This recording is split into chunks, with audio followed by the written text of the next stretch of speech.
Today we will discuss about concept of social structure.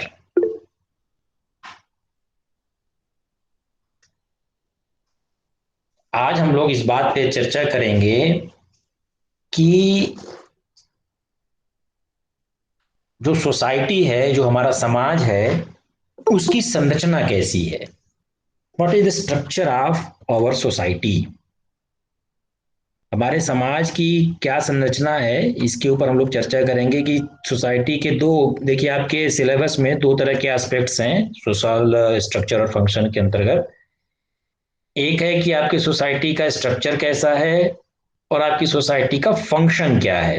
तो दो तरह के थियरीज हैं इसमें। जो थियरीज हम लोग देखेंगे, एक दो की चर्चा करेंगे आपसे। लेकिन पहले हमें यह समझना जरूरी होगा कि समाज की संरचना कैसी है। इसका इसके कॉन्सेप्ट के बारे में देखेंगे कि क्या है समाज की संरचना। And we will talk about the meaning, definition and characteristics as well as structure of educational society. पहले हम लोग सोशल स्ट्रक्चर के बारे में समझेंगे कि सामाजिक संरचना क्या होती है, इसका क्या मतलब है, इसकी क्या परिभाषा है, इसकी कौन कौन सी विशेषताएं हैं। फिर हम बात करेंगे किसी हायर एजुकेशनल इंस्टीट्यूशन सोसाइटी के बारे में। आप सभी लोग अच्छे तरीके से जानते हैं कि हमारी जो इंडियन सोसाइटी है, इसको कहा भी जाता है कि विभिन्नता में एकता है। यहाँ पर आप नॉर्थ से लेकर के साउथ चले जाइए, ईस्ट से लेकर के वेस्ट चले जाइए, हर जगह आपको विभिन्नता मिलेगी। नॉर्थ में चले जाएंगे तो हिमालय की पहाड़ियां हैं, साउथ में चले जाएंगे तो यहाँ पर हिंद महासागर है, बहुत सारी तटरेखाएं यहाँ पे लगी हुई हैं। और अगर पश्चिम में चले जाइए तो यहाँ की संस्कृति अलग प्रकार की है, पूरब में चले जाइए तो यहाँ की संस्कृति अलग प्रकार की है।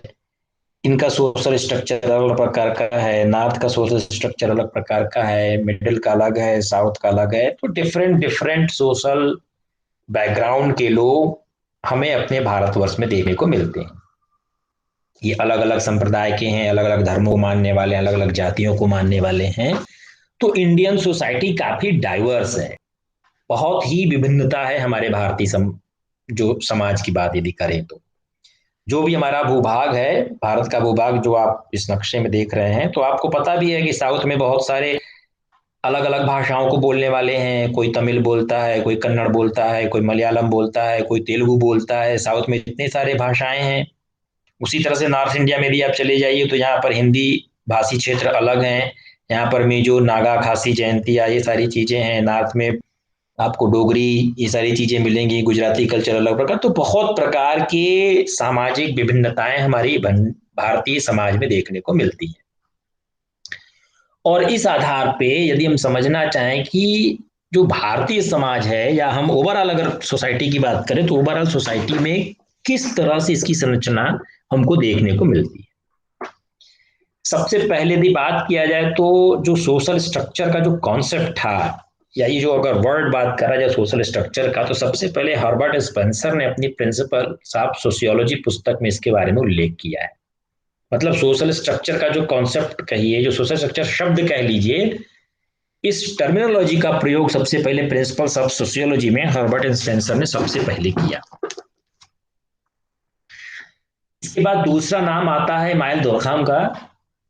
इन्होंने भी the rules of sociological methods में इन शब्द का प्रयोग किया है। लेकिन ये दोनों ही लोग सोशल स्ट्रक्चर के कॉन्सेप्ट को क्लियरली एक्सप्लेन करने में ज्यादा अपनी रुचि नहीं दिखाए, या इन्होंने अपने जो डॉक्यूमेंट्स थे, जो पुस्तक थी, उसमें बहुत ज्यादा विस्तृत रूप से सोशल स्ट्रक्चर के बारे में कोई बहुत विस्तृत लेखा जोखा नहीं प्रस्तुत किया है। बाद के जो समाज शास्त्री हुए, जिसमें ब्राउन का नाम आता है, कार्ल मनहेम का आता है, मर्टन, टालकट पार्सन, जॉनसन, मकाइबर, इन लोगों ने जब समाज को परिभाषित करने की कोशिश की तो सामाजिक स्ट्रक्चर पे इन्होंने विस्तृत विस्तार से बात किया है। इन लोगों ने समाज की संरचना के बारे में बात किया है कि हमारे समाज की संरचना कैसी होती है, किन फॉर्म्स में, किन रूपों में हमको अपने समाज का स्ट्रक्चर देखने को मिलता है। कुछ लोगों ने मूल्यों के आधार पे, जो अलग अलग समाज के अलग अलग मूल्य होते हैं, उन मूल्यों के आधार पे अलग अलग प्रकार के समाज के रूप बताए। तो बेसिक अगर हम इसके मूल में जाएं तो हर्बर्ट स्पेंसर इसकी शुरुआत करते हैं, लेकिन बाद के जो समाजशास्त्री हुए उन समाजशास्त्रियों ने सामाजिक स्ट्रक्चर के कॉन्सेप्ट को ज्यादा क्लियर तरीके से हमारे समक्ष रखा है। जब हम सामाजिक स्ट्रक्चर की बात करते हैं तो सबसे पहले हमें स्ट्रक्चर को ही समझना होगा, क्योंकि सामाजिक संरचना दो शब्दों से मिलकर के बना हुआ है, एक सामाजिक और दूसरा संरचना। एक शब्द है सामाजिक, जिसके बारे में आप अच्छे तरह से समझते हैं, हमने आपको सोसाइटी के बारे में बात भी किया है, सोसाइटी के बारे में आप समझ रहे हैं। तो जब हम उसी समाज अर्थात मानव समाज की बात करते हैं, उसके संबंधित किसी संरचना की बात करते हैं, तो उसे हम सामाजिक संरचना कहते हैं। लेकिन संरचना होती क्या है? आप इसकी तुलना कर सकते हैं ह्यूमन बॉडी से। जैसे हमारा शरीर है, हमारे शरीर की अपनी एक संरचना है, जिसमें हर व्यक्ति के शरीर में जो नॉर्मल है, सामान्य है, सभी व्यक्तियों के दो हाथ हैं, दो पैर हैं, सभी का सिर है, धड़ है, सभी की दो आंखें हैं, सभी के दो कान हैं, सभी के मुंह है, नाक है ना। तो ये एक स्ट्रक्चर हमारा ह्यूमन बॉडी का स्ट्रक्चर जैसे दिखाई देता है कि इसके कई भाग आपको दिखाई देते हैं, कई अंगों। अगर आप ह्यूमन बॉडी की बात करें, मानव शरीर की बात करें, तो आप विभिन्न प्रकार के अंगों के बारे में आप देखते हैं, और अलग अलग जो अंग हैं वो अलग अलग प्रकार के फंक्शंस को परफॉर्म करते हैं। जैसे हाथ है तो हाथ काम करने का काम करता है, किसी चीज को उठाना हो, कोई श्रम करना हो, किसी चीज को कहीं उठा करके रखना हो, खाना बनाना हो, झाड़ू लगाना हो, लिखना हो, ऐसे बहुत सारे कार्य आपके हाथ करते हैं। आपको दौड़ना हो, किसी स्पोर्ट्स एक्टिविटी में पार्टिसिपेट करना हो, तो वहां पर पैर होता है, चलना है, गाड़ी चलाना है, ऐसे बहुत सारे कार्य आपकी ह्यूमन बॉडी के जो डिफरेंट डिफरेंट ऑर्गन्स हैं वो अपने फंक्शंस को करते हैं। सिमिलरली जो सोशल स्ट्रक्चर है, सोशल स्ट्रक्चर को भी आप ह्यूमन बॉडी के सदृश मान सकते हैं। जैसे हमारे शरीर के अलग अलग अंग हैं, उसी प्रकार से समाज के भी अलग अलग अंग हैं। इसलिए आप कहते हैं कि मेनी यूनिट्स आर एलिमेंट्स। कोई सा भी स्ट्रक्चर होगा, कोई भी आप स्ट्रक्चर ले लीजिए, किसी भी चीज के स्ट्रक्चर की बात करिए, किसी भी संरचना की बात करिए, हर संरचना के अपने कुछ अलग अलग इकाइयां और उसके अपने अलग अलग अंग होंगे, एलिमेंट्स होंगे। वो सारे एलिमेंट्स मिलके ही किसी स्ट्रक्चर को, किसी संरचना को बनाएंगे। अर्थात जो स्ट्रक्चर है, जो संरचना है, वो अखंड नहीं है, उसके कई भाग हैं, मेनी एलिमेंट्स, मेनी यूनिट्स। जैसे हमारा शरीर है, हमारे शरीर में कई इकाइयां हैं। एक इकाई के रूप में हाथ है, एक इकाई के रूप में आंख है, एक इकाई के रूप में कान है ना, एक इकाई के रूप में आप ब्रेन को मान सकते हैं, एक इकाई के रूप में आप पैर को मान सकते हैं। सिमिलरली जो सोशल स्ट्रक्चर है, it is also made up of many units and elements. इसके भी अपने कई इकाइयां और कई तत्व हैं। जैसे समाज की शिक्षा भी एक एलिमेंट की तरीके है, समाज में चिकित्सा भी एक यूनिट की तरीके है, समाज में सुरक्षा भी एक इकाई के तरीके है, समाज में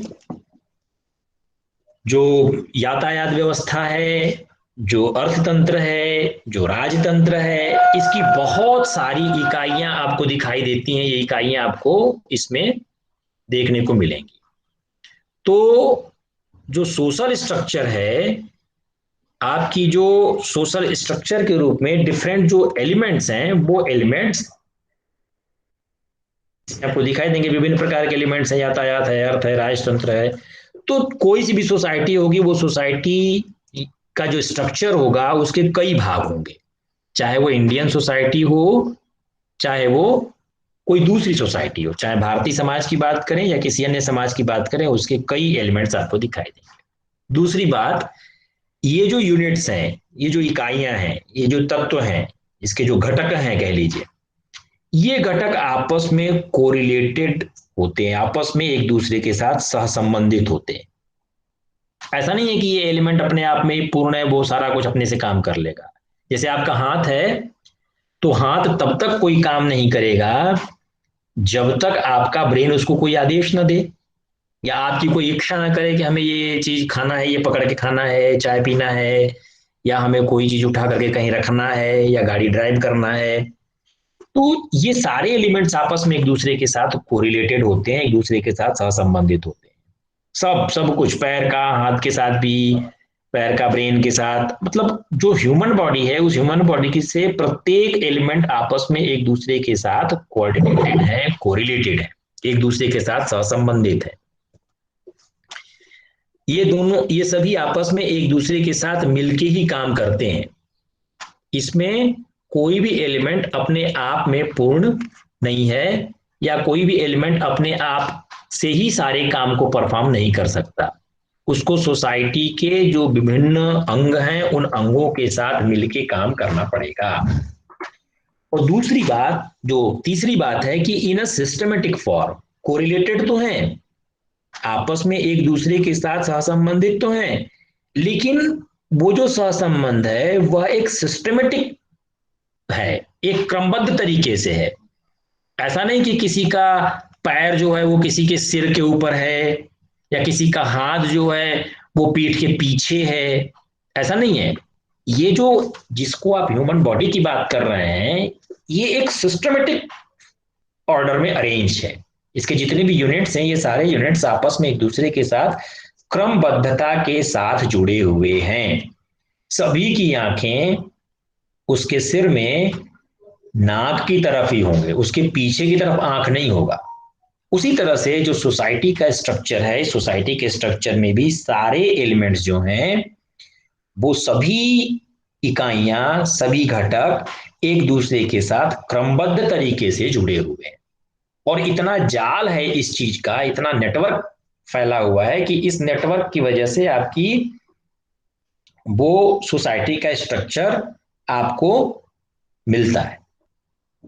जैसे यातायात है, अर्थतंत्र है, राज व्यवस्था है, शिक्षा है, चिकित्सा है, सुरक्षा है ना। ऐसे बहुत सारे एलिमेंट्स, बहुत सारे अंग आपको मिलेंगे, और सब एक निश्चित ऑर्डर में, एक सिस्टमेटिक फॉर्म में, एक निश्चित क्रम में आपको दिखाई देंगे, और उसी क्रम में अपने काम को वो परफॉर्म करते हैं। तो it is about the structure.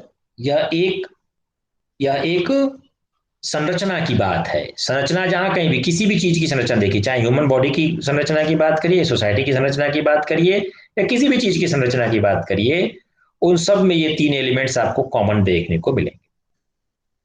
फिर सामाजिक स्ट्रक्चर को आप कैसे कह सकते हैं?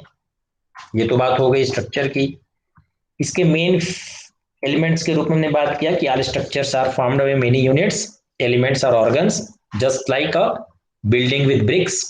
जैसे किसी भवन का यदि आप संरचना की बात करें तो छोटे छोटे ईंटों से, बालू से, सीमेंट से या पत्थर से मिलकर के बना हुआ है। ऐसे आपको दिखाई देगा, रॉड होगा, सीमेंट होगा, बालू होगा, है ना, ये सारी चीजों से मिलकर के बना हुआ है।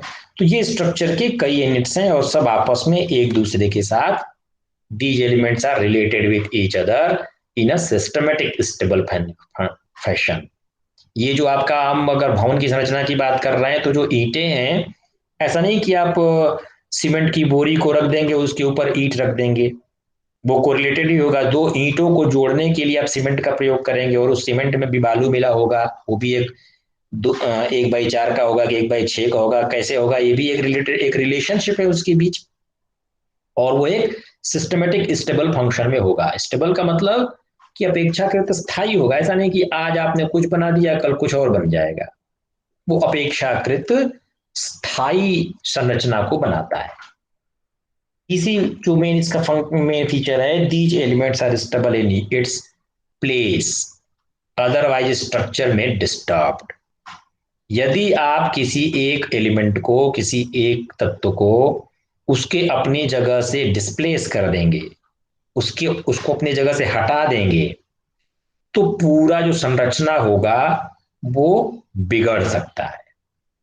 यदि आपके, जैसे कहते हैं ना कि आप, हमने कहा सामान्य व्यक्ति के हाथ पैर, और यदि किसी व्यक्ति के हाथ काट दिए जाए, मान लीजिए मेरे हाथ काट दिए जाए, मेरे पैर काट दिए जाए, तो मेरी बॉडी का जो स्ट्रक्चर है, मेरे शरीर की जो संरचना है वह बिगड़ जाएगी। ऐसे ही समाज की जो संरचना है, समाज के संरचना में से यदि आप किसी एक तत्व को, किसी एक इकाई को यदि आप वहां से हटाएंगे, उसको डिसबैलेंस करेंगे, तो उस स्थिति में उसका जो संरचना होगी वो संरचना बदल जाएगी। यदि हम कहें कि हमारा पैर हमारे सिर के ऊपर उगाए, यदि हम कहें कि हमारा जो नाक है वो मेरी पीठ की तरफ हो, मेरे पेट की तरफ ना हो, मेरा उल्टा सिर हो, है ना, जैसे कुछ लोग भूत की कल्पना करते हैं कि भूत के जो पांव होते हैं वो पीछे की तरफ होते हैं, है ना, ये कल्पना है। तो ये एक मैं स्ट्रक्चर के बारे में बताना चाहता हूं कि जो संरचना होती है वो संरचना आपकी, उसके एलिमेंट्स जो कोरिलेटेड होते हैं उसमें यदि आप किसी प्रकार की छेड़छाड़ करेंगे, किसी प्रकार का बदलाव करेंगे, तो हो सकता है कि आपकी संरचना बिगड़ जाए। इस रेस्पेक्ट में आप कह सकते हैं कि structure is related with external perspective not internal. तो संरचना को कह सकते हैं, किसी भी चीज की यदि संरचना की बात करी जाएगी तो वो संरचना जो है वह बाह्य संदर्भ में देखा जाएगा, उसके आंतरिक संदर्भ में नहीं देखा जाएगा। हम उसकी उसको अंदर की बात ना होकर के, इंटरनल आंतरिक ना होकर के, यह एक बाह्य बाहरी पर्सपेक्टिव है, बाहरी संदर्भ में हम किसी स्ट्रक्चर की बात, जब संरचना की बात करी जाएगी तो वह उसके बाह्य स्वरूप को प्रस्तुत करेगा, न कि आंतरिक स्वरूप को। तो these are the four major main features of structure. तो आते हैं सोशल स्ट्रक्चर के ऊपर। आई थिंक आप लोगों को स्ट्रक्चर का कॉन्सेप्ट क्लियर हो गया होगा कि संरचना क्या होती है। जैसे आप अपने ह्यूमन बॉडी की संरचना की बात करते हैं, आप अपने मानव शरीर की संरचना की बात करते हैं, वैसे ही हमारे समाज की भी अपनी एक संरचना होती है। Like human body, society also have its own structure called social structure. जैसे हम विभिन्न प्रकार के चीजों की संरचना की बात करते हैं, वैसे समाज की भी अपनी एक संरचना होती है जिसको हम सामाजिक संरचना कहते हैं। The units of any society are family, institutions, associations, moral relations, values and status. जब हम किसी सामाजिक संरचना की बात करते हैं तो किसी भी समाज के अपनी कुछ इकाइयां होती हैं। कोई सा भी समाज होगा, निश्चित रूप से वहां कोई ना कोई फैमिली होगी, परिवार होगा। जब हम ऐसे समाज की बात करते हैं तो वहां पर कोई फैमिली होगी। या जैसे मान लीजिए आप अगर वो किसी न किसी फैमिली बैकग्राउंड से व्यक्ति आएगा, वहां पे कोई संस्थाएं होंगी, जैसे शिक्षा की संस्था होगी, जैसे चिकित्सा की संस्था होगी, जैसे यातायात की संस्था होंगे, जैसे आर्थिक संस्थाएं होंगी, जैसे राजनीतिक संस्थाएं होंगी, जैसे ट्रांसपोर्टेशन के संस्थाएं होंगी। ऐसे बहुत सारे आप इंस्टीट्यूशंस, बहुत सारे आप संस्थाएं देखते हैं जो आपकी सोसाइटी में मिलेंगे। उसी तरह से एसोसिएशंस होंगे, कुछ संगठन होंगे, कुछ लोग आपस में मिल करके उसका निर्माण करेंगे किसी पर्टिकुलर ऑब्जेक्टिव्स को प्राप्त करने के लिए, उसके उद्देश्यों को प्राप्त करने के लिए वो संगठन बनाएंगे, तो एसोसिएशंस होंगे।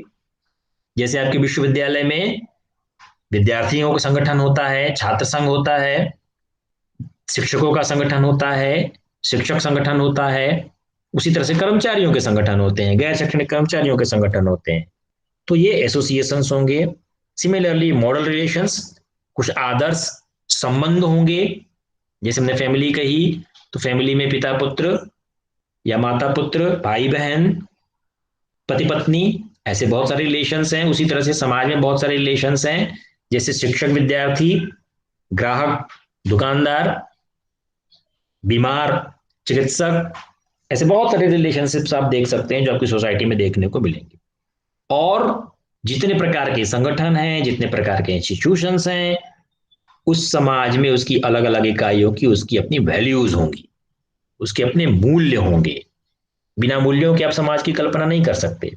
जैसे एक शिक्षक के कौन कौन से मूल्य होने चाहिए, एक विद्यार्थी के कौन कौन से मूल्य होने चाहिए, एक प्रशासनिक अधिकारी के कौन कौन से मूल्य होने चाहिए, एक दंडाधिकारी या न्यायाधीश के कौन कौन से मूल्य होने चाहिए, तो ये मूल्यों के ऊपर है।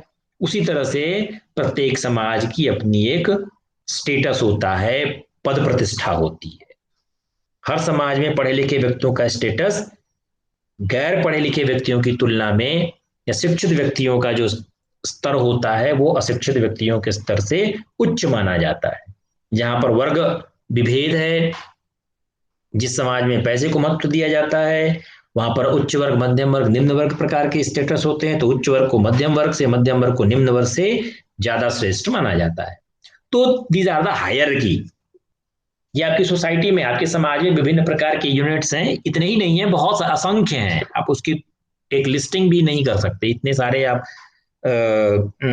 स्टेटस हैं, इतने सारे वैल्यूज हैं जिनको आप रेखांकित कर सकते हैं, आपको अपने सोसाइटी में देखने को मिलेगी। चाहे वो रूरल सोसाइटी हो, चाहे अर्बन सोसाइटी हो, किसी भी प्रकार की समाज होगी तो उसके कई प्रकार के इकाइयां उसमें होंगी। All the units of society are arranged in such a fashion that exhibits the structure of a society. ये सभी इकाइयां जितनों की हम बात यहाँ अपने आप से किया, या जो ऐसे हैं जिसको हमने यहाँ पे बात नहीं किया, ये सब मिलकर के एक ऐसे एक कह लीजिए कि एक ऐसे क्रम से अपने आप को अरेंज करते हैं, क्रमबद्ध करते हैं कि उससे आपको सामाजिक संरचना का आभास होता है। अब स्ट्रक्चर का मतलब आप ये समझ लीजिए कि जैसे हमने स्ट्रक्चर कहा, ह्यूमन बॉडी के स्ट्रक्चर की बात कर रहे हैं, तो ह्यूमन बॉडी के स्ट्रक्चर को तो आप छू सकते हैं, मूर्त रूप में आपको दिखाई देगा। लेकिन जिस समाज की संरचना की बात कर रहे हैं, ऐसा नहीं कि आप जैसे किसी के शरीर के आप हाथ को छू रहे हो, उसको देख रहे हो, वैसे आपको समाज के अलग अलग स्ट्रक्चर्स दिखेंगे। ये अगर सोसाइटी अमूर्त है तो इसका स्ट्रक्चर भी अमूर्त है। आप पहले ही आपकी सोसाइटी के कैरेक्टरिस्टिक्स में आपने देखा कि समाज एक अमूर्त संकल्पना है, एक एब्स्ट्रैक्ट थिंकिंग है। उसी तरह से जब समाज एब्स्ट्रैक्ट है तो इसका स्ट्रक्चर भी एब्स्ट्रैक्ट होगा, लेकिन यह बाह्य स्ट्रक्चर को, बाह्य संरचना को बताता है। और इन्हीं सारी इकाइयों से मिलकर के बने हुए जो फैशन है, जो बना हुआ जो तरीका आपको दिखाई दे रहा है, उसको हम सामाजिक संरचना कह सकते हैं। And social structure is external not internal. सामाजिक संरचना है वह बाह्य है, न कि आंतरिक है। कुछ लोगों ने इसको, तो आप बहुत सारे आपको एंशियंट सोसाइटीज मिलेंगी जिसमें आप कहते हैं कि भारतीय समाज की सोसाइटी है, ग्रीक की सोसाइटी की बात करते हैं, जैसे आप कहते हैं हड़प्पा कालीन सभ्यता की बात करते हैं, मेसोपोटामिया की सभ्यता की बात करते हैं, माया सभ्यता की बात करते हैं। ऐसे बहुत सारे समाज आपको एंशियंट सोसाइटी में मिलते हैं। और आपको अभी पता भी होगा, जो लोग हिस्ट्री को भी जानते होंगे, वो लोग कहते हैं कि दो सबसे प्राचीन सभ्यताएं हैं जिसमें ग्रीक की सभ्यता को और इंडियन सिविलाइजेशन को आप मानते हैं। तो ये दो प्रकार के समाज थे जिन समाज में आपको अलग अलग प्रकार के स्ट्रक्चर्स देखने को मिलते हैं। जैसे यदि हम इंडियन सोसाइटी की बात करें, अपने प्राचीन भारतीय समाज की बात करें, तो प्राचीन भारतीय समाज जो था वो 4 वर्णों में आपने उसको विभाजित किया था। ठीक है, एक वर्ग था ब्राह्मण, दूसरा वर्ग था क्षत्रिय, तीसरा वर्ग था वैश्य, तो चौथा वर्ग था शूद्र। तो ये वर्ण व्यवस्था इस तरह से हमारे एंशियंट मैथोलॉजी में आपको देखने को मिलती है, एंशियंट सोसाइटी में आपको देखने को मिलती है। मनुस्मृति में विस्तार से इसके बारे में कहा गया। ब्राह्मण का कार्य शिक्षा देना या अधिगम के ऊपर, अधिगम और शिक्षण से संबंधित ये कार्य करते थे। वेदों की जो शिक्षण अधिगम की प्रक्रियाएं थी वो ब्राह्मणों के द्वारा संचालित होती थी। समाज में शिक्षा का कार्य या शिक्षा का कार्य अध्यापक के ऊपर था, या शिक्षक के ऊपर था, या कह लीजिए गुरु के ऊपर था। दूसरा जो वर्ण था वह था क्षत्रिय वैश्य। क्षत्रिय जो वर्ण था, क्षत्रिय वर्ण का काम था, जिस सोसाइटी में वह क्षत्रिय वर्ण है वह उस सोसाइटी की रक्षा करने का कार्य करता था, सुरक्षा का कार्य करता था। जो वैश्य वर्ग था वह व्यापार का कार्य करना, वाणिज्य वाले कार्य करता था अपने समाज में। और जो शूद्र वर्ण था वो सेवा करना या कृषि करना, इस तरह के काम करके अपने सोसाइटी के लोगों के पेट पालने की व्यवस्था। तो ये एक वर्ण व्यवस्था आपको एंशियंट सोसाइटी में देखने को मिलती है, इंडियन सिविलाइजेशन, भारतीय सभ्यता में। दूसरी सभ्यता है जिसको आप ग्रीक की सभ्यता में आप देखते हैं, यहाँ पर भी हायरार्की बनी हुई थी। और इस हायरार्की में फॉर्म्स थे जहां पर राजा वर्ग था जो शासन करता था, कुछ गवर्नमेंट ऑफिशियल्स थे, ऑफिसर्स थे जो इनके अधीन कार्य करते थे, उसी तरह से कुछ सोल्जर्स थे जो इनके अधीन थे, फिर स्क्राइब्स थे, मर्चेंट्स थे, है ना, आर्टिस्ट थे। ऐसे बहुत सारे आपको स्तर देखने को मिलेंगे ग्रीक सिविलाइजेशन में। ये तो ऐसे प्राचीन सभ्यताएं हैं जिन सभ्यताओं में आप देख सकते हैं कि जो सामाजिक व्यवस्था थी, उस सामाजिक व्यवस्था में एक हायरार्की, एक क्रम आपको देखने को मिलता है। और यहाँ पर डिवीजन ऑफ लेबर था। आपके कार्य विभाजन था, जिस हिसाब से आपकी सामर्थ्य थी, क्षमता थी, उसके हिसाब से आपके लिए कार्यों का विभाजन किया गया था। तो यह एक अलग हम एक स्ट्रक्चर आपके सामने रखना चाह रहे थे कि कैसे आप सामाजिक स्ट्रक्चर को समझ सकते हैं। तो इंडियन कल्चर से आप लोग परिचित हैं। यह वर्ण व्यवस्था बाद समय में आते आते जाति व्यवस्था में परिवर्तित हुई, और यहाँ पर भी अभी भी आपको हर सोसाइटी में आपको विभिन्न प्रकार की हायरार्की देखने को मिलेगी। इसको कुछ समाज शास्त्रियों ने सामाजिक संरचना को अपने हिसाब से डिफाइन करने की कोशिश की है, जिसमें एक डेफिनेशन है कार्ल मैहम की। देखिए, हमने पहले ही कहा कि हर्बर्ट स्पेंसर सबसे पहले इस शब्द का प्रयोग करते हैं, बाद में दुर्कheim का भी नाम आता है। लेकिन आइडियोलॉजी एंड यूटोपिया में कार्ल मैहम कहते हैं कि जो सोशल स्ट्रक्चर है, it is a web of interacting social forces. Karl Mannheim का ये कहना है कि जो सामाजिक संरचना है वो किसी भी समाज की जो अंतः क्रियात्मक सामाजिक बल हैं, बहुत सारी शक्तियां काम करती हैं। जैसे शिक्षक के हाथ में अपनी अलग प्रकार की शक्ति है, जो सैनिक वर्ग है, रक्षा तंत्र है, सुरक्षा जिसके हाथ में, उसकी अलग प्रकार की शक्ति है। जो वाणिज्य का काम करता है, व्यापार का काम करता है, उसके हाथ में अलग प्रकार की शक्ति है। और जो कृषि कार्य करता है, सेवा का कार्य करता है, उसके हाथ में अलग प्रकार की शक्ति है। तो ये डिफरेंट डिफरेंट जो सोशल फोर्सेस हैं, ये जो सामाजिक शक्तियां हैं, इन्हीं सबों के वेब के रूप में, इन्हीं सबों के जाल के रूप में सामाजिक संरचना को उन्होंने परिभाषित किया है। और उन्होंने कहा कि जिससे अवलोकन और चिंतन की विभिन्न प्रणालियों का जन्म होता है। और ये जो विभिन्न प्रकार की शक्तियां हैं, तमाम आप जितने यूनिट्स आप समझ सकते हैं, जितनी इकाइयों की आपने बात की, या जितनी इकाइयों को आप अपने समाज में देखते हैं, उन सभी इकाइयों की अपनी अलग अलग प्रकार की सामाजिक शक्ति है। और उन्हीं शक्तियों का प्रयोग करके वह अपने ऑब्जर्वेशंस को, चीजों को ऑब्जर्व करता है, या चीजों को उसी हिसाब से सोचता है, चिंतन करता है, और उसी हिसाब से वह अलग अलग प्रकार के तंत्रों की, अलग अलग प्रकार के प्रणालियों को जन्म देता है। जैसे कृषि अगर आप ले लीजिए, पुराने समय में जो कृषि था वो हल से हुआ करता था, जिसमें बैल होते थे, एक व्यक्ति हल चलाता था। बाद में उसमें उन चीजों के ऊपर लोगों ने ऑब्जर्व किया, थिंकिंग की, तो धीरे धीरे उसमें इजाद हुआ आज ट्रैक्टर, और कितने सारा आपको कृषि के क्षेत्र में बहुत सारी चीजें आपको देखने को मिलती हैं। ऐसे ही हर एक इकाई में उसके जो अलग अलग जो सामाजिक शक्तियां हैं, वो सामाजिक शक्तियां उसको अलग तरीके से ऑब्जर्व करती हैं, उनके ऊपर विचार करती हैं, और उसके हिसाब से विभिन्न प्रकार की प्रणालियां वो विकसित करती हैं।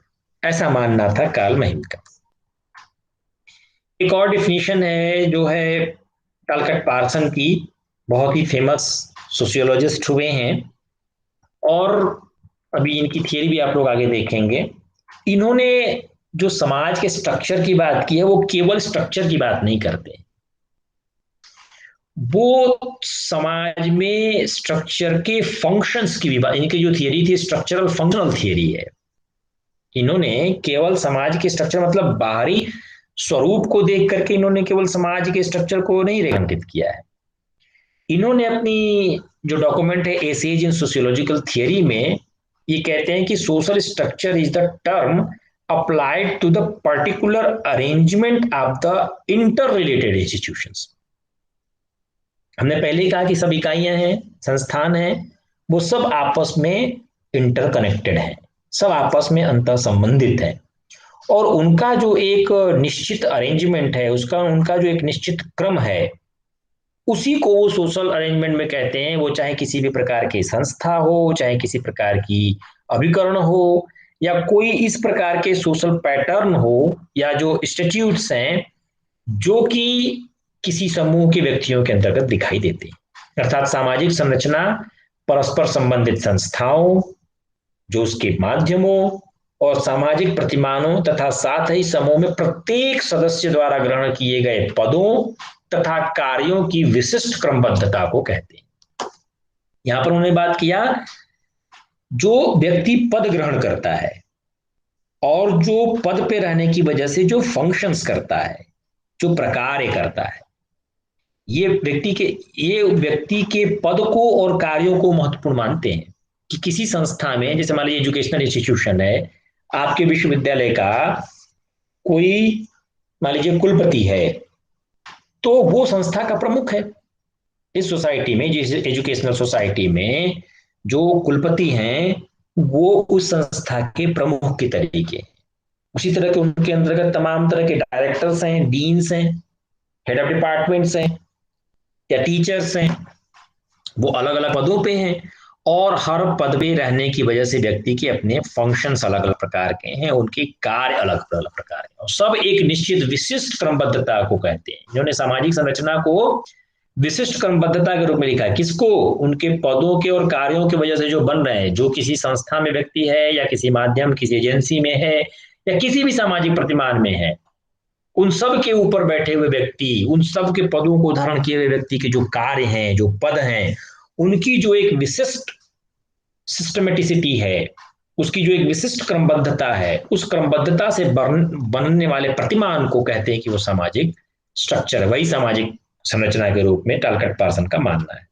अर्थात यहां पर बाहरी रूप से केवल व्यक्ति के पद ही महत्वपूर्ण नहीं है, व्यक्ति के पदों के साथ साथ उसके प्रकार, उसके फंक्शंस भी उतने ही महत्वपूर्ण है।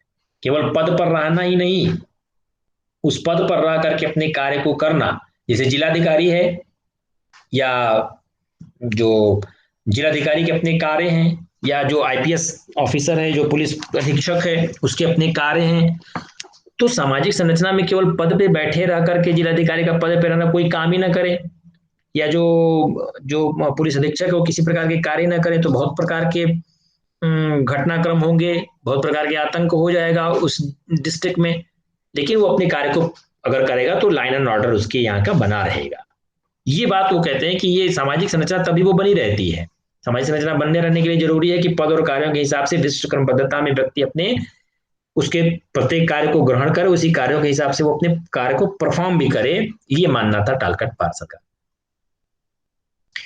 एक फेमस डिफिनीशन है गिन्सबर्ग की, एम गिन्सबर्ग। इन्होंने अपनी पुस्तक रीजन्स एंड अनरीजन इन सोसाइटी में बात किया है कि the society of social the study of social structure is related with the main forms of social organizations, that is types of groups, committees and institutions and complex all of it in which society is formed। वो सभी प्रकार के संस्थाएं, समितियां, समूह जो किसी समाज का निर्माण करती हैं, सब कुछ उसमें आ गया। चाहे वो शिक्षा हो, चाहे चिकित्सा हो, चाहे आपका रोजगार हो, चाहे आपका व्यापार हो, चाहे आपका शासन है, चाहे न्याय है, किसी प्रकार की आप सोसाइटी के जितने भी आप स्वरूप समझते हैं कि इनसे मिलकर के वो किसी प्रकार का समूह बन गया, या कोई कमेटी, कोई समिति बन गई, या कोई संस्था बन गई, इन सब के मिले जुले रूप को कहते हैं जिनसे समाज बनता है। उन्हीं के प्रमुख स्वरूपों को सामाजिक संरचना मानते हैं। और ये सामाजिक संगठन क्या है कि सामाजिक संगठन, भाई कोई भी संगठन मतलब कुछ लोग मिलकर के आपस में मिले और किसी निश्चित उद्देश्य के लिए कार्य कर रहे हो। तो गिन्सबर्ग उन सभी समूहों को, उसमें चाहे छोटा सा, मान लीजिए आपने 10 लोगों ने मिलकर के कोई समूह बना लिया कि हम जो किसी गांव के जो बच्चे इस कोरोना काल में नहीं पढ़ पा रहे हैं उनको हम पढ़ाने का कार्य करेंगे, तो वो जो छोटा सा ग्रुप है वो भी आपका सामाजिक स्ट्रक्चर का पार्ट बना। या कोई बहुत बड़ा एनजीओ कोई काम चला रहा है अपनी सोसाइटी में किसी को शिक्षित करने के लिए, या अभी लॉकडाउन में लोगों ने बहुत लोगों को भोजन कराया, उस तरह की जो स्थितियां बनी, वो भी आपकी सोशल स्ट्रक्चर के पार्ट होते हैं। तो जो गिन्सबर्ग का है वो सभी सभी प्रकार के सामाजिक संगठनों को इसके अंतर्गत सम्मिलित करते हैं, चाहे वो किसी भी स्वरूप में उनके सामने हो, चाहे वो किसी छोटे से समूह में हो, किसी निश्चित कार्य को करने के लिए कोई समिति बनाई गई हो, या कोई पुरानी संस्था ऐसी है जिसके नियम कायदे कानून के हिसाब से आप काम करते हैं। इन सब के कॉम्प्लेक्स को उन्होंने समाज का सामाजिक स्ट्रक्चर का रूप दिया है। एक और डेफिनेशन है मजूमदार और मदान की, बहुत फेमस सोशियोलॉजिस्ट हुए हैं, इंडियन सोशियोलॉजिस्ट। इन्होंने भारतीय सामाजिक व्यवस्था में अपने बहुत योगदान दिए हैं। इनकी एक पुस्तक है इंट्रोडक्शन टू सोशल एंथ्रोपोलॉजी। इन्होंने अपनी पुस्तक an introduction to social anthropology में कहा है कि social structure is formed with comparatively stable aspects of repetitive social relations। देखिए, जो सामाजिक संबंध है, वो सामाजिक संबंध बार बार उनकी पुनरावृत्ति होती है। सामाजिक संबंध जो व्यक्ति के होते हैं, जैसे आज की डेट में हम शिक्षक हैं, आप स्टूडेंट हैं, कल के समय में हो सकता है आप शिक्षक हो, आपके कोई विद्यार्थी हो, या पीछे भूत में हम किसी के विद्यार्थी थे, कोई हमारा शिक्षक था। तो ये जो सामाजिक संबंध हैं, ये लगातार उसकी पुनरावृत्ति होती रहती है। अलग अलग व्यक्तियों के हिसाब से या उसी व्यक्ति में भी इसकी सामाजिक पुनरावृत्ति होती है। तो ये जो उनका मजुमदार का मानना था कि सामाजिक संरचना कैसे बनती है, तो उनका ये कहना था कि सामाजिक संरचना इन्हीं पुनरावृत्ति सामाजिक संबंधों के अपेक्षाकृत तुलनात्मक स्थायी पक्षों से बनती है। ऐसा नहीं कि एक बार कोई व्यक्ति अगर शिक्षक हो गया तो फिर आगे कोई शिक्षक होगा ही नहीं या कोई स्टूडेंट होगा ही नहीं। ये जो सामाजिक संबंध हैं, ये जो सोशल रिलेशनशिप्स हैं, ये तुलनात्मक रूप से स्थायी पक्ष, ऐसा नहीं कि आज आज कोई एक रिलेशनशिप बना फिर वो कल डिसॉल्व हो गया, फिर कोई दूसरा सोशल स्ट्रक्चर बना फिर वो डिसॉल्व हो गया। तो जो इस प्रकार के सामाजिक संबंध बनते हैं, वो सामाजिक संबंध सामाजिक संरचना का निर्माण नहीं करते। सामाजिक संरचना का निर्माण वही सामाजिक संबंध करते हैं जो थोड़े समय तक स्थायी बने हो। ऐसा नहीं कि सामाजिक संबंध भी हमेशा से एक ही जैसा होगा, सामाजिक संबंध भी बदलते रहते हैं। ऐसा नहीं है कि सामाजिक संबंध हमेशा एक जैसा रहेगा। जैसे एक छोटा सा एग्जांपल ले आपको, पहले सभी के परिवार बड़ा हुआ करते थे, हर घर में, हर माँ बाप के, हर घर में जो कपल होते थे उनके कपल के 5 5 6 6, कहीं कहीं देखेंगे आप 10 10 या 12 12 संतानें हुआ करती थी। तो उसमें कुछ लड़के कुछ लड़कियां हुआ करती थी। अब जब इस तरह की सोशल स्ट्रक्चर था, तो वहां पर जब उन लोगों की शादी विवाह होते थे तो कोई किसी का साला होता था, कोई किसी की साली होती थी, कोई किसी के सरहज होते थे, कोई किसी का भाई होता था, कोई किसी की बहन होती थी, है ना। बहनों बहनों के बीच आपस में सिस्टर होते थे, भाई बहन आपस में रिलेशनशिप्स थे।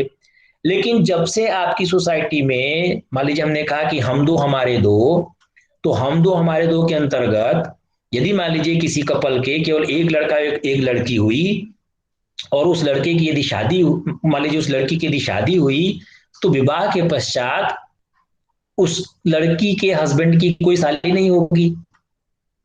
या उस सोसाइटी में मान लीजिए किसी लड़के की यदि शादी हुई, केवल भाई बहन है, तो उस लड़की की कोई बहन नहीं होगी, या उस भाई का कोई कोई भैया नहीं होगा, या वो किसी का भैया नहीं होगा।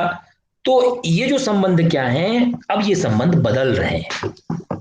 हम जिन संबंधों की बात कर रहे हैं, शायद आप समझ पा रहे हो, ये संबंध तुलनात्मक रूप से अब बदल रहे हैं। और जब हम दो हमारे दो का कॉन्सेप्ट आएगा, जैसे भी तमाम आप सुन रहे होंगे कि पॉपुलेशन पे एक नया बिल अभी उत्तर प्रदेश गवर्नमेंट ने लेकर के आया है, तो अब धीरे धीरे इस समाज में वो परिवर्तन आपको दिखाई देगा। और वो जो सामाजिक संबंध जब ऐसे बहुत दिनों तक, कई सालों तक, 15 20 50 सालों तक ऐसे चलेगा, तो सामाजिक संबंध आपके फिर बदलेंगे। क्योंकि ना कोई उस स्थिति में ना कोई किसी का भाई, एक घर में यदि एक ही भाई एक ही बहन होंगे, उस अगर हम एक फैमिली की बात करें, हम चचेरे की बात नहीं कर रहे हैं, हम पर्टिकुलर सगे की बात कर रहे हैं, ब्लड रिलेशनशिप की बात कर रहे हैं। तो उस ब्लड रिलेशनशिप में यदि हस्बैंड वाइफ की केवल एक लड़का और एक लड़की है, तो उस लड़के का कोई बड़ा भैया नहीं होगा, ना ही कोई छोटा छोटा भाई होगा। यदि लड़की बड़ी है तो उस लड़की के कोई बड़ी दीदी दीदी का रिश्ता खत्म हो जाएगा, भाई किसको दीदी कहेगी वो। उसी तरह से अगर लड़की छोटी होगी तो लड़का तो दीदी कहेगा उनको, लेकिन वो अपने किसी छोटे भाई को उसके पास नहीं होगा। तो इस तरह के जो रिलेशनशिप्स थे, ये जो अभी आपको ज्वाइंट फैमिली में, या मान लीजिए आपको मतलब बड़े परिवार में जहां पर एक से अधिक, दो से अधिक संतानें हैं, वहां पर तो आपको रिलेशनशिप देखने को मिलेगा। लेकिन जब इस तरह की स्थितियां बनेंगी तो वहां पर ये संबंध फिर खत्म हो जाएंगे।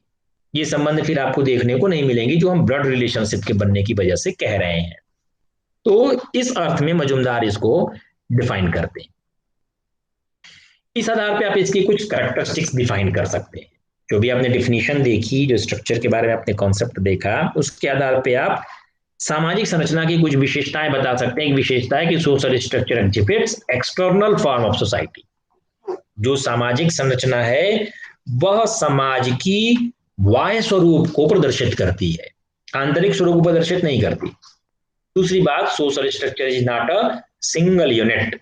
सामाजिक संरचना अखंड नहीं है, यह केवल एक इकाई नहीं है।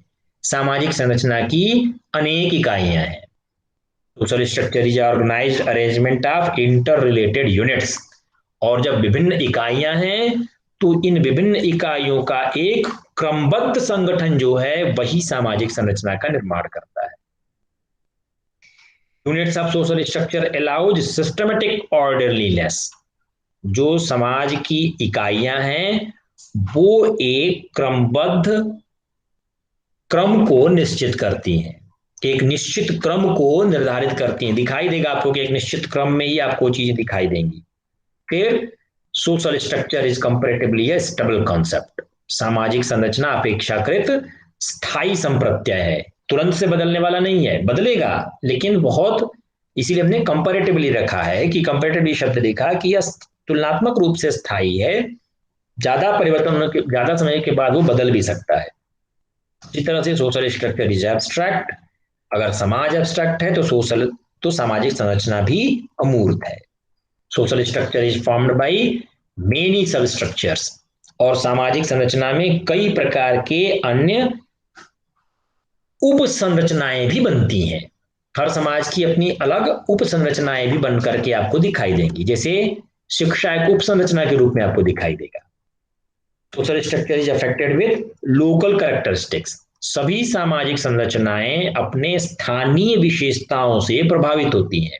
जिस प्रकार का समाज होगा उस प्रकार के वहां उसके मूल्य होंगे और उसी हिसाब से सामाजिक संरचना भी प्रभावित होगी। Each and every unit of social structure have its own predetermined place and status.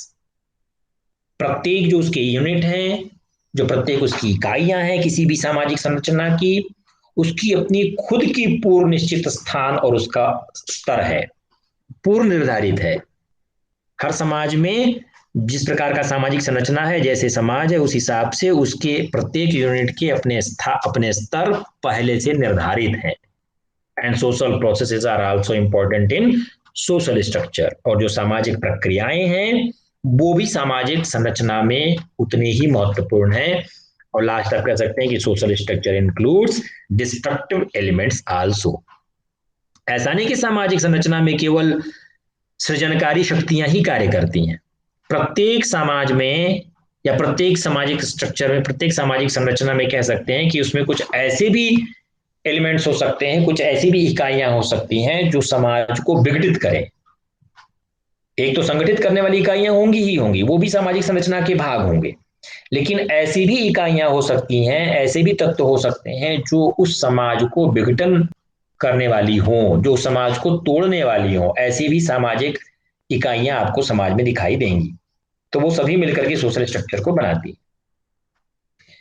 अब जो हम ये कह सकते हैं कि टॉलकट पार्सन की हमने बात कर रहे थे, जो टॉलकट पार्सन थे उन्होंने 4 प्रकार के सामाजिक मूल्यों की बात करी है और इन्हीं सामाजिक मूल्यों के आधार पर उन्होंने सामाजिक संरचना के 4 स्वरूप बताए हैं।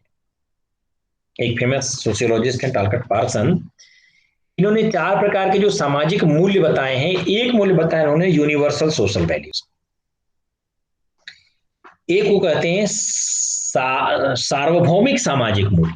कुछ ऐसे सामाजिक मूल्य हैं जो सार्वभौमिक हैं, अर्थात सभी प्रकार के समाज में वो फैले हुए हैं और वो सभी लोगों पर लागू होते हैं। कुछ ऐसे मूल्य हैं जो सभी लोगों पर समान रूप से लागू होते हैं, उनको कहते हैं कि वो हमारे सार्वभौमिक सामाजिक मूल्य हैं। कुछ कहते हैं कि कुछ स्पेसिफिक सोशल वैल्यूज हैं। कुछ ऐसे भी मूल्य हैं जो मूल्य विशिष्ट हैं, जो किसी समाज के विशेष तक ही सीमित है, सबके ऊपर लागू नहीं होता। वो किसी विशेष सामाजिक क्षेत्र पर या किसी विशेष लोगों पर, किसी समाज के विशेष तक ही वो सीमित रहेगा। इसी तरह से तीसरा मूल्य बताते हैं एक्वायर्ड सोशल वैल्यूज, जिसे वो कहते हैं अर्जित सामाजिक मूल्य। इसका संबंध व्यक्ति के प्रयत्नों द्वारा खुद से जिन जिन मूल्यों को वो अर्जित करता है वो सारे एक्वायर्ड सोशल वैल्यूज हैं। और कॉन्फर्ड सोशल वैल्यूज कुछ ऐसे भी सामाजिक मूल्य हैं जो व्यक्तियों को प्रदत्त किए जाते हैं, जिनका संबंध जन्म और परंपरा के द्वारा निर्धारित पदों से होता है। आप उसमें जन्म ले लिए, इस वजह से आपको वो मूल्य मिल गए।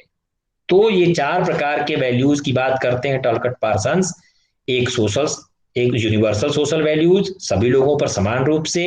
स्पेसिफिक सोशल वैल्यूज, सभी लोगों पर समान रूप से नहीं, कुछ लोगों तक सीमित। एक्वायर्ड सोशल वैल्यूज, जो आप खुद अपने शक्ति सामर्थ्य से प्राप्त करते हैं। और कन्फर्ट सोशल वैल्यूज, जो आपको समाज खुद देता है, किसी जाति में, किसी धर्म में जन्म लेने की वजह से आपको प्रदत्त हो जाते हैं। इन 4 सोशल वैल्यूज के आधार पर, इन 4 सामाजिक मूल्यों के आधार पर टॉलकट पार्सन ने 4 प्रकार की सामाजिक संरचनाएं बताई हैं। और वो सामाजिक संरचनाएं कौन कौन सी हैं? एक है यूनिवर्सल कन्फर्ट मॉडल, जिसको आप सार्वभौमिक प्रदत्त प्रतिमान कह सकते हैं। दूसरा है यूनिवर्सल एक्वायर्ड मॉडल, सार्वभौमिक अर्जित प्रतिमान। तीसरा है स्पेसिफिक कन्फर्ट मॉडल या विशिष्ट प्रदत्त प्रतिमान। और चौथा है स्पेसिफिक एक्वायर्ड मॉडल, जिससे आप विशिष्ट अर्जित प्रतिमान कह सकते हैं। जो यूनिवर्सल कन्फर्ट मॉडल है, it is more inclination towards traditional ideas and duties. जो सार्वभौमिक प्रदत्त प्रतिमान को कह सकते हैं कि इस प्रकार के जो प्रतिमान है उसमें 2 प्रकार के प्रतिमान सार्वभौमिक और प्रदत्त आते हैं। सार्वभौमिक मतलब सबके लिए, प्रदत्त मतलब दिए गए, है ना। कुछ समाज ऐसे होते हैं जिनमें प्रदत्त प्रतिमानों को सार्वजनिक रूप से स्वीकार किया जाता है, सब लोग उसको स्वीकार करते हैं। ऐसे समाजों में जैसे हर समाज की अपनी परंपराएं हैं, उनके अपने आदर्श हैं, उनके कर्तव्य हैं, इनके ऊपर उनका ज्यादा झुकाव होता है ना। जो उनकी परंपराएं हैं, जो उनके आदर्श हैं, जो उनके कर्तव्य हैं, उनके ऊपर उनका झुकाव ज्यादा होता है, जो यूनिवर्सल कन्फर्ट मॉडल वाले समाज होते हैं। एक प्रकार का प्रतिमान आपको ये दिखाई देता है। दूसरा प्रतिमान है यूनिवर्सल एक्वायर्ड मॉडल। जो यूनिवर्सल एक्वायर्ड मॉडल है, इस प्रतिमान में सार्वभौमिक और अर्जित इन 2 प्रतिमानों का समावेश होता है। एक सार्वभौमिक और दूसरा अर्जित। इस प्रकार के प्रतिमानों में व्यक्ति के जो प्रयत्न हैं या उनके प्रयत्नों या गुणों के द्वारा जो प्राप्त पद और सार्वभौमिक रूप से स्वीकार किया जाता है। मतलब इसमें व्यक्ति के जो अपनी वो खुद से किसी चीज को अर्जित करे, उसके अंदर कोई गुण है या कोई उसने एफर्ट किया, उस एफर्ट से वो चीजों को एक्वायर करता है।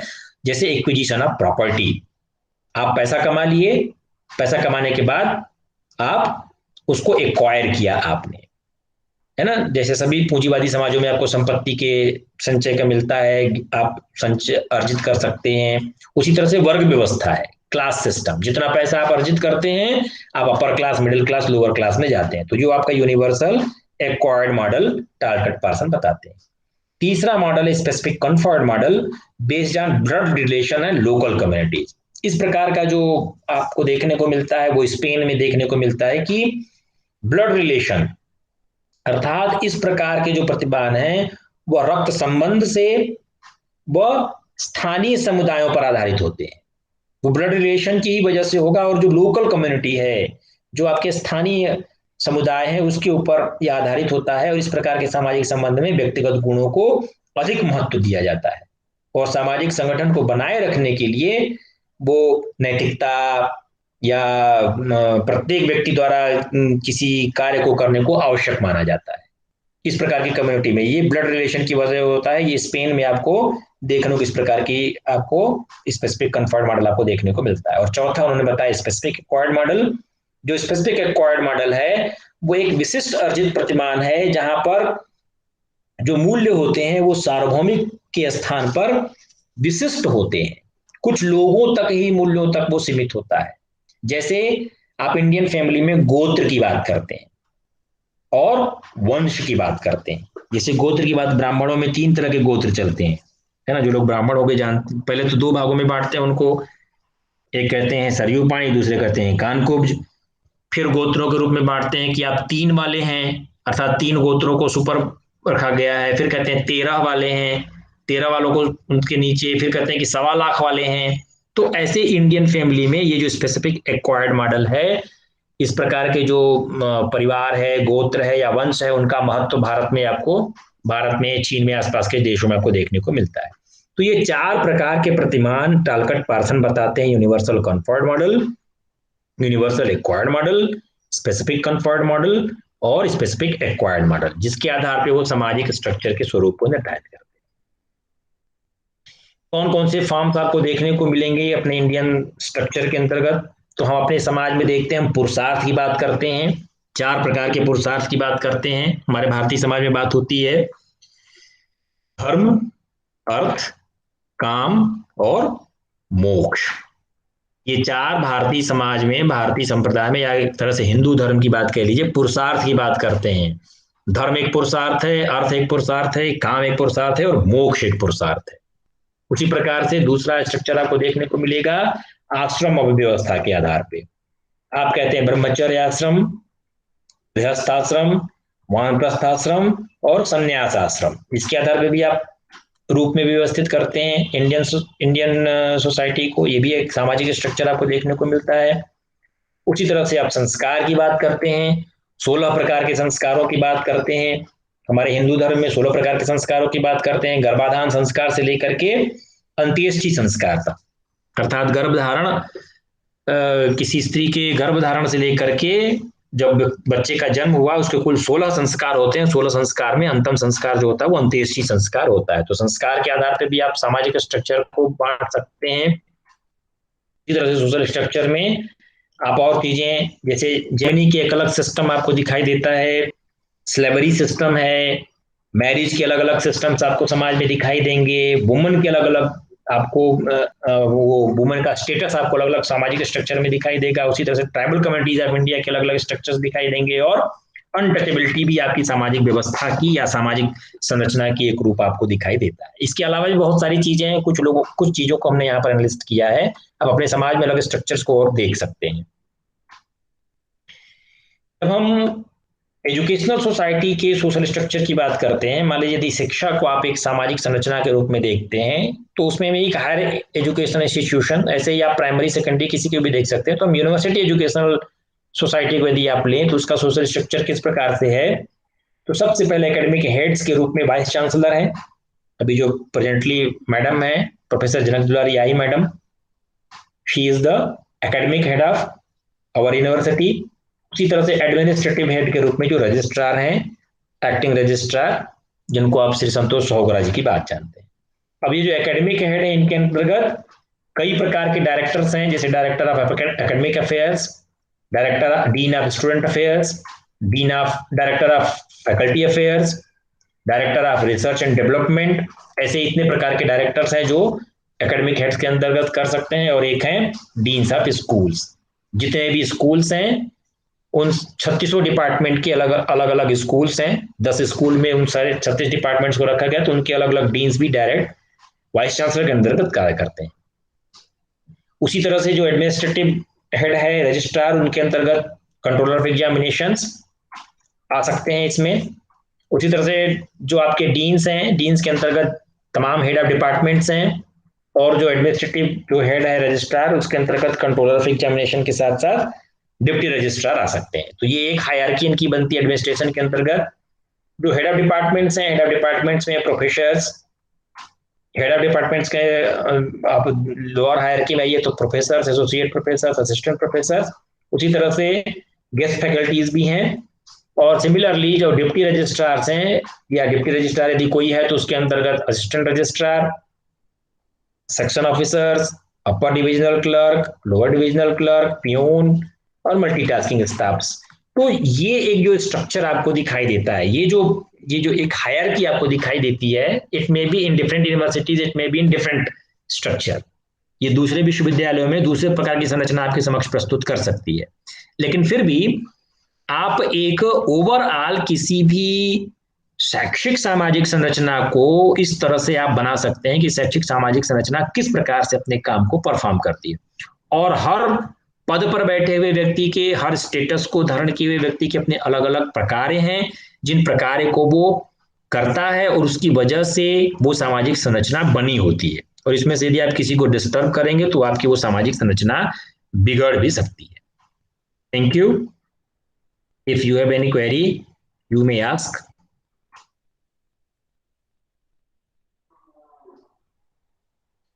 यदि आपका कोई प्रश्न हो, कोई सुझाव हो, कुछ बात यदि आप करना चाहते हो तो आपका स्वागत है। बताइए।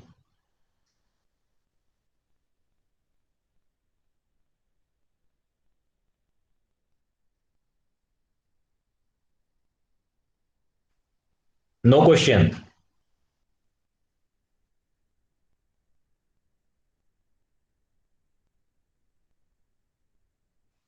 सर। हाँ बोलिए सर, आवाज आ रही है आपकी। सर, सर विमेन को अलग से कैसे रखा उनने सोसाइटी के रूप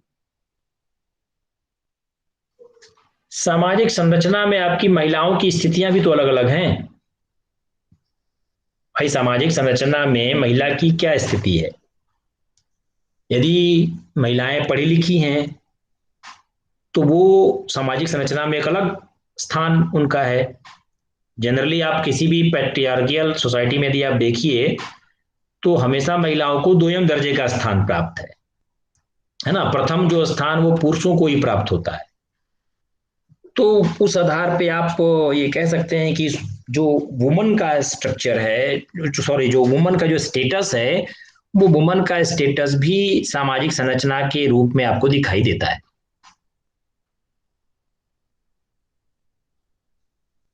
तो सर उसमें